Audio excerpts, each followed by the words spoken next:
So, hey everybody, like every year, we are here with Shawn from Kyoudai. We absolutely love everything that's out, all of the fun stuff that's coming out, and so we want to see what's new. We absolutely have to talk about Infinity's Edge, which is exciting, and Kickstarter's good. The art that I happen to be a pretty big fan of. So, how's... Infinity's Edge is different than a lot of the other RPGs that are out there. So, tell folks about like what makes it so unique and fun. Well, Infinity's Edge came about because I got into a nasty habit of reading lit RPG novels on my Kindle. Of course, that whole genre is the pretext is like from Ready Player One or a number of different anime series where the protagonist is either permanently logged into or partially logged into a fully immersive virtual reality fantasy world. So it's like a fantasy saga where except the hero is aware that he's in a game and that the mechanics are something that are discussed amongst the characters and the NPCs. And I just found I thought it'd be hilarious to do like a meta sort of game with my home group. And then that led to one thing led to another, and then I published a 110-page book about the whole thing. And with Infinity's Edge, like you're doing your normal fantasy RPG stuff, your classes as a barbarian or as a cleric or anything like that. But then there are parts of the story and parts of the mechanic where you're also you're the user versus the avatar. There can be. It depends on the way the individual GM wants to do it. But there is a part of the game where you can log out and have a completely different level to it. Like you're competing with another guild for resources, or there's you're trying to secure a beta testing position, or there could be corporate intrigue around the release of the game. It just depends on like all the novels that I've read incorporate some of those elements, and I wanted that to be available for other people. But the idea that when your character leaps into battle and screams a pop culture reference at the villain, that's all of a sudden completely in character. That I enjoy that very much. So now they have to worry about respawning. Like death becomes a completely viable tactic in the strategy for your encounter. You may have to do a corpse run to get your gear back, things like that. You have to look for particular mobs that are dropping certain loot that you want. And my guys were all diehard WoW fans from back in the day, so they really latched onto it very easily. And then that's cool. I found an artist that did just a phenomenal job incorporating like UI interface aspects to the artwork, and it turned into a whole big thing.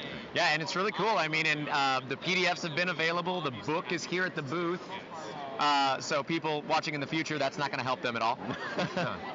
But that's great. So this is going to be available and purchased and all kinds of stuff. It'll all be on drive-through. Right. As soon as my backers get their print-on-demand copies, then I'll pull the trigger and it'll be available publicly. Yeah, I mean, and the art is really some fantastic stuff. And who's your artist? Kim Wong Lim. Outstanding young man. He's the magic unicorn. He is fast, cheap, and excellent. So I probably shouldn't have said his name, or now I won't be able to afford him anymore. And it was pretty cool. I mean, to absolutely toot our own horns, to get to walk up to the booth, and someone else, you weren't here yet, and so we're asking, oh, who are you guys? And we got to point to the brand new leaflet and flyer and like, oh, we're these people. So that was awesome. So Infinity's Edge is new. Thunderscape, which we always love, your newest challenge of the impossible Intimancers and Channelers. So that's the newest one that's out. Well, the core book had 9 classes, and we split them into pairs for the class guides. So when we got to the end, we only had one left, so we had to make a new class, and that didn't seem to be much trouble for my designer, so we went nuts with it. Yeah, and the Intimancers we really liked all the way from the play test that we did with Ryan years ago. What's fun about the channelers that you were able to come up with? Well, we realized that most of our classes actually didn't have a lot of arcane proficiency, and so Rich really wanted to do, so Rich Wolf, the guy who designed all of our classes, he wanted to do something with arcane power that was a little more visceral. So our channelers use arcane magic, but they basically channel it into just incredibly offensive blasting powers. They have their spell selection is completely different than anything else.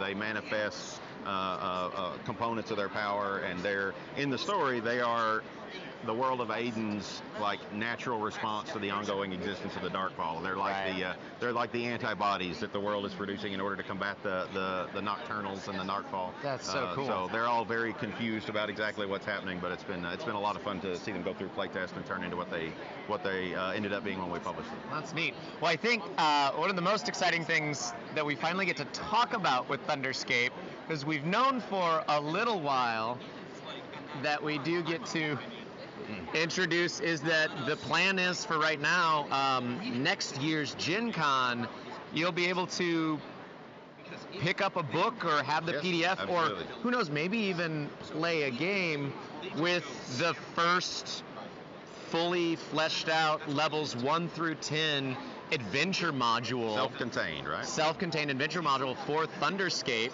that Tucker is writing and has been writing, and you guys have been working together quite a bit on.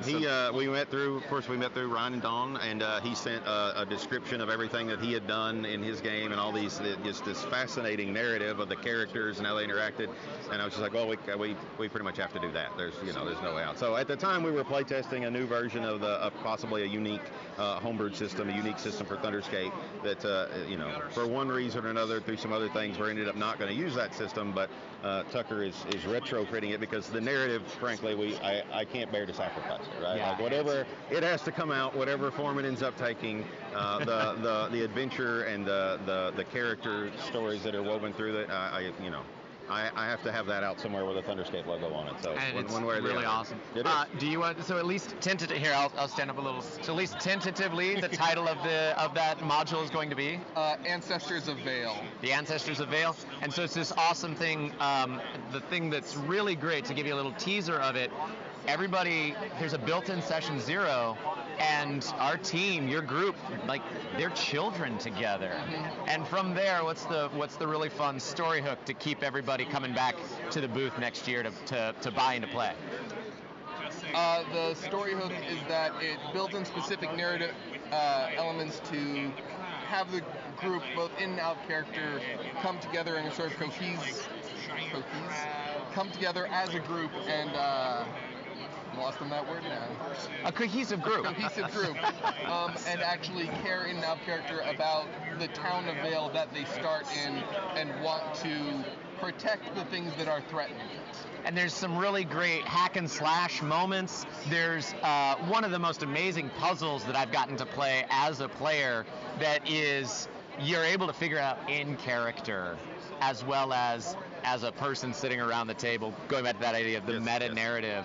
But there's also some really cool intrigue and mysteries to solve. So Ancestors of Vale is coming out next year, a fully self-contained adventure module. It'll take your characters levels 1 through 10.